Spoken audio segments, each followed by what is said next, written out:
KHOU TV, Houston.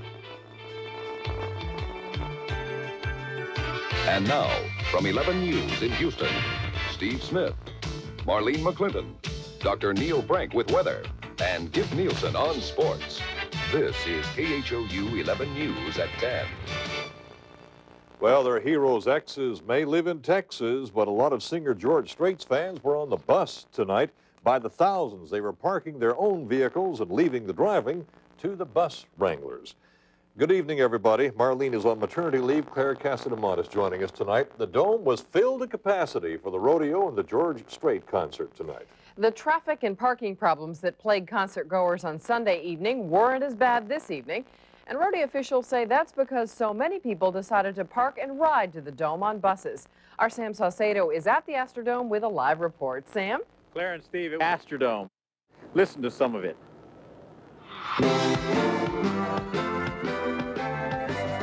There stands the glass that will ease all my pain, that will settle my brain. It's my first one today.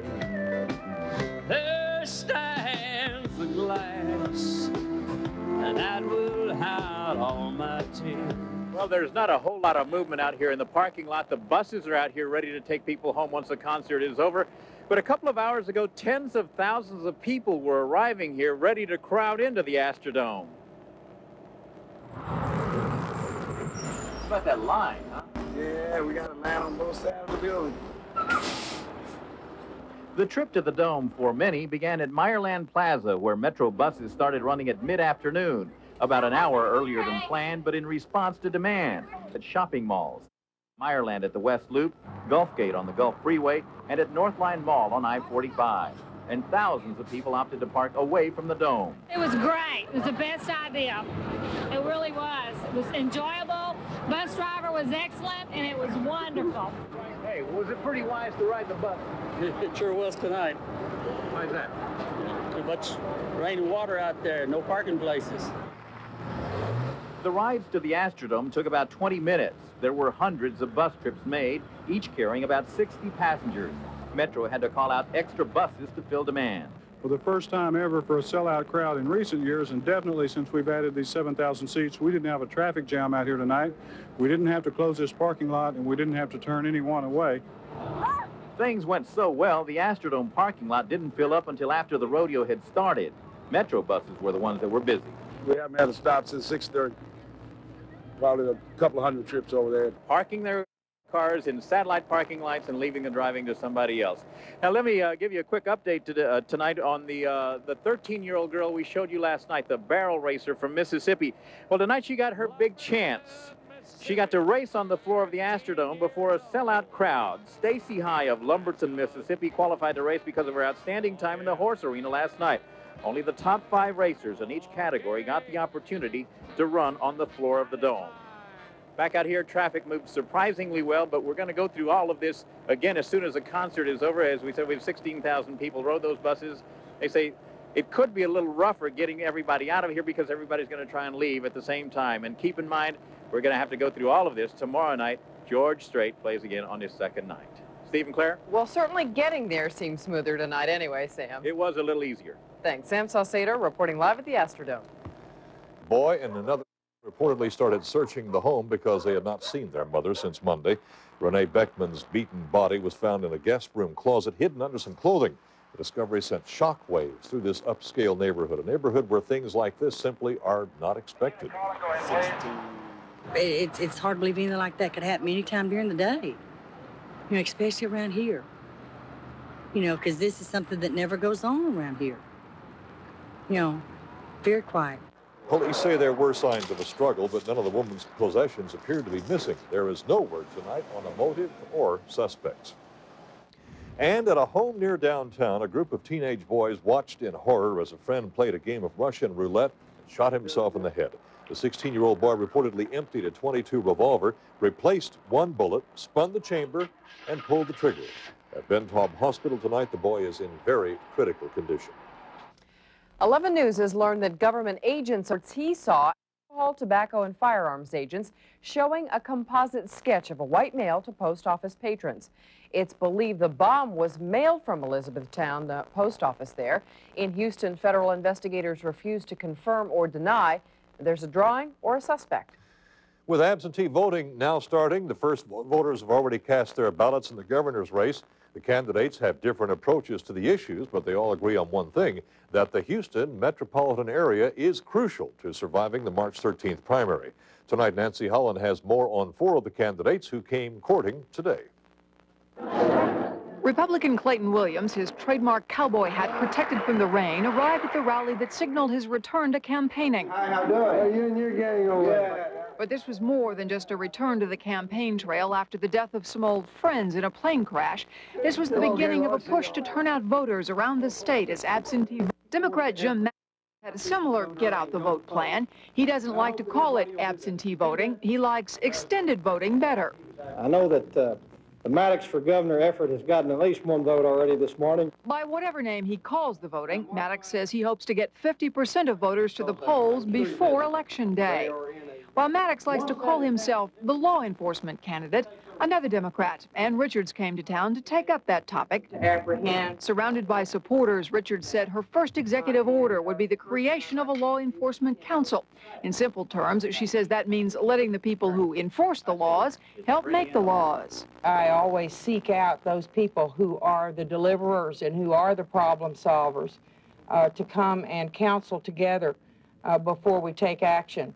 Unless we do that, all of our attempts at managing government better are going to fail. Sure have pretty eyes. Meanwhile, Republican Tom Luce To encourage state programs to have first-rate child care facilities. With that, Luce hopes to dance his way into the hearts and votes of parents. Look for all the major candidates to spend a lot of time and effort to win the Houston vote, something some candidates say could amount to 1/4 of all primary votes cast.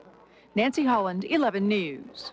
The flap over flag burning is about to heat up again. A federal judge in Seattle has ruled unconstitutional a new congressional law against flag desecration.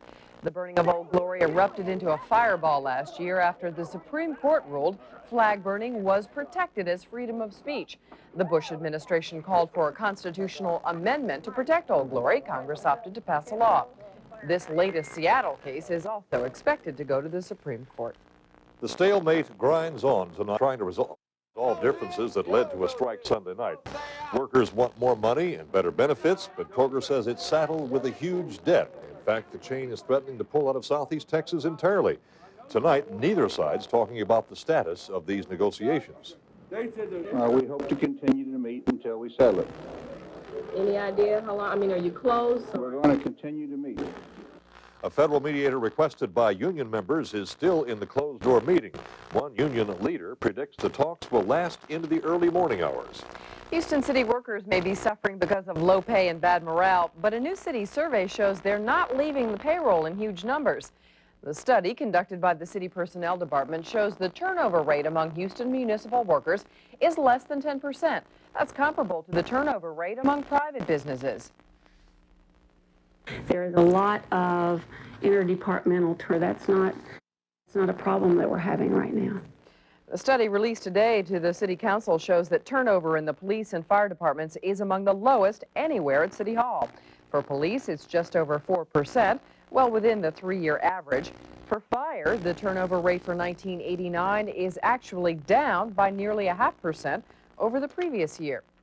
With the Economic Summit coming to Houston this summer, there's been a lot of talk about making sure our city sparkles for the summiteers. But City Council heard today that a stepped-up heavy trash pickup effort will cost more money than had been expected. In fact, Mayor Kathy Whitmire previously said more heavy trash could be picked up without spending any additional money. Some City Council members say they heard the same promise from Solid Waste Director Ulysses Ford that heavy... All you had to do was move equipment and you were getting into that stead about that time. I don't remember saying it wouldn't cost any extra money. We would, in order to provide... But let me refresh your memory. Well, the arguing between Ford and Councilmember Ernest McGowan doesn't change the bottom line. Ford says it'll take $1.5 million to provide monthly heavy trash pickup over the entire city.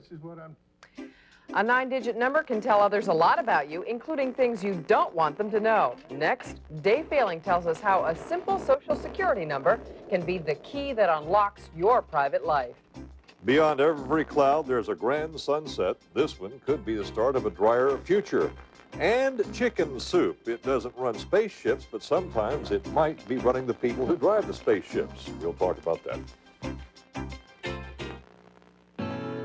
Floating in space, all's world we found.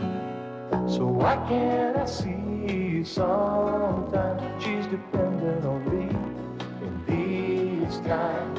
She's my home, and I just can't let it down. If future generations are going to enjoy clean air, land, and water, then it's up to us to do something about it.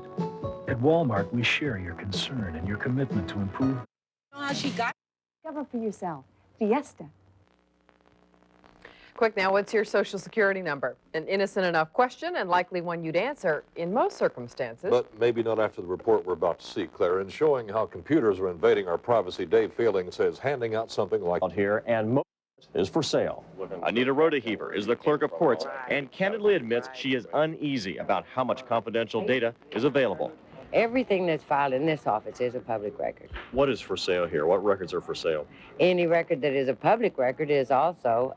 Include marriage licenses, property to sell you its entire list of car titles, all 14 million of them to buy the car.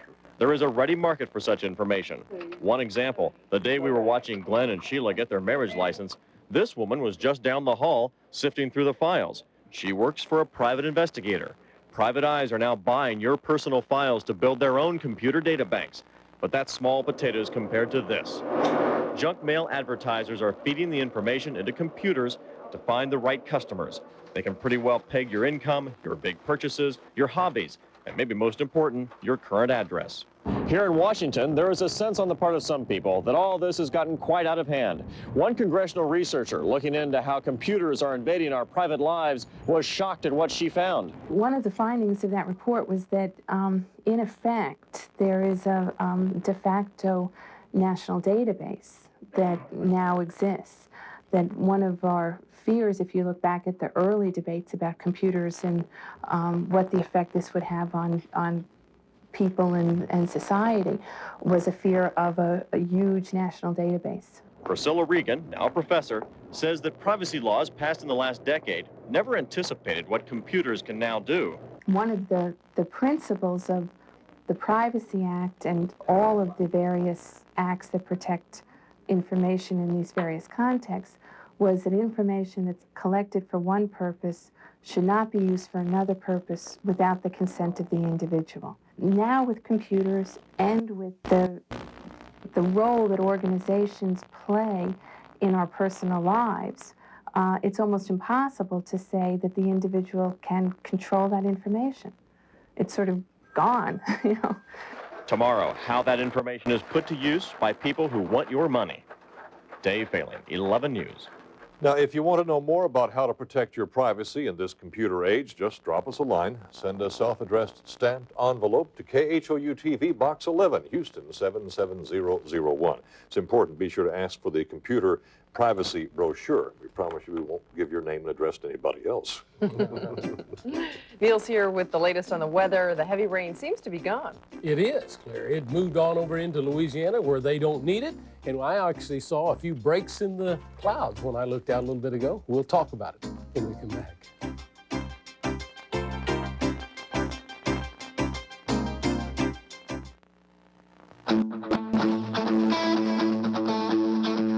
Late one night, several months ago, a decision was made at NCNB Texas that set us immediately to work with one thing in mind. It meant adding more locations to the largest bank network in the state at a rate of one branch every 5 working days. It meant introducing new products like Resource Money Market Savings, Reward Plus Checking, and High Yield Plus CDs. This one thing drove us to make more loans. Loans for homes, for education, for cars. Millions of dollars a day for personal and commercial loans. It meant getting better at what we do. So we're retraining, updating our systems and upgrading our services. All of this was done with one thing in mind. And what's the one thing that could mobilize Texas' largest bank? You. NCNB Texas, banking from your point of view.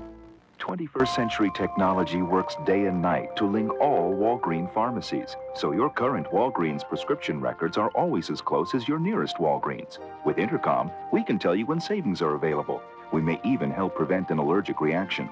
Concerned pharmacists, superior healthcare technology, only at Walgreens. Here's a double good offer from Walgreens. Get a second set of big 35mm 4x6-inch show prints free, including a free $1.99 value album. Olds Cutlass Sierra, one of America's best-selling mid-size cars. Cutlass Sierra with the exclusive Olds Edge, 24-hour roadside service, bumper-to-bumper warranty, and we're so sure you'll love your new Cutlass Sierra. If you're not satisfied, bring it back. We got the deal on your new Oldsmobile. Cutlass Sierra. It's a new generation of Olds. Now with special factory-to-dealer incentives. See your Houston area Olds dealer for details. Well, the 29th cold front so far this season moved through today, but before it moved through, rain and lots of rain, particularly over the western part of the viewing area. Taking a look here, you can see that the heaviest amount that we have recorded is out at Rosenberg, where they had 4 inches, but 2 to 4 inches all the way up to Conroe. You can see that there's a little over 2 inches at Spring, and Spring Branch also came in with about 2.5 inches. Now, from downtown all the way down to the island, the rainfall amounts were generally less than 1 inch, except LaPorte, one of our observers over there, called in and said that they had about 1.5 inches, and there was good rains to the west of here. Hockley come in with about 1.75 inches. Even Columbus come in with about 1.5 inches. So it was a good rain, and it was a rain that was badly needed. Now tonight we're seeing a few breaks in the clouds. I don't think they're going to last, but that does concern me a little bit because you can see the temperatures are very near the dew point, only 2 degrees apart. So if that temperature would cool down to the dew point with all the rain that we've had today, wouldn't be surprised to see some fog in the morning. So you might want to get up a little earlier and see if you're going to have a problem coming into work. Now down on the island tonight, the winds have been blowing out of the west and the northwest, 20 gusting to 30, although at Intercontinental the winds are more like 10 miles an hour. And because of these strong winds down at the island, we have a small craft advisory still posted, and you can see the surf temperature, 60 degrees. Now, over the rest of the state tonight, it's interesting. We're beginning to see some clouds move all the way around this low-pressure system, and a little bit of snow out in Amarillo and Dalhart, and where the temperatures are in the 30s. Over most of the state, though, you can see the temperatures in the 40s. And here's this low-pressure system. It has finally moved into the northwest corner of Louisiana. Now, let me show you where these clouds are coming from in the western part of the state. As we put the satellite picture in motion, watch the spinning cloud here around the low as it moves over into Oklahoma. But watch the clouds come down on the west side. And that's why I think maybe we'll have a few clouds tomorrow. Ahead of that front, hey, they don't need the rains that they're going to get there. They're looking for maybe 3, 4, 5 inches of rain in Mississippi on over to Georgia. That's where they had 10 inches of rain last week.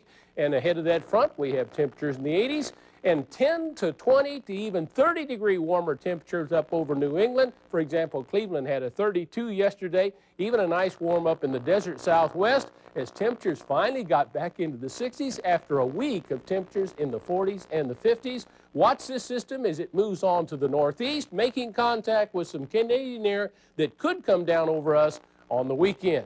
So our forecast is a little cooler than we've been seeing. How about a 45 for our overnight low, and keeping a lot of clouds around all through tomorrow and a slight chance of maybe a little light rain. Temperature maybe around 60 degrees. Then I think it could even get a little bit cooler than that as we run to Friday and Saturday. But Mardi Gras East, Mardi Gras West doesn't look too bad. Maybe a little on the chilly side, but they might have some nice weather. Well, they'll be dancing in the streets. They'll be warm anyway. In business news, stock prices recovered from an early plunge, but still ended the day with a loss. The Dow Jones Industrial Average fell 13 points, closing at 2,583. Volume, 159 million shares. Oil futures prices dropped below that $22 mark. West Texas crude lost 40 cents, settling at $21.74 a barrel. But there is some more good economic news tonight for Houston. The Port of Houston has recorded its second straight record year. An estimated 126 million tons of cargo moved through the port last year. That beats by 1 million the tonnage from the year before. The port says the increased shipping activity means Houston's economy is coming back strong. For the first time in U.S. space history, an astronaut illness is delaying a shuttle launch. The culprit is a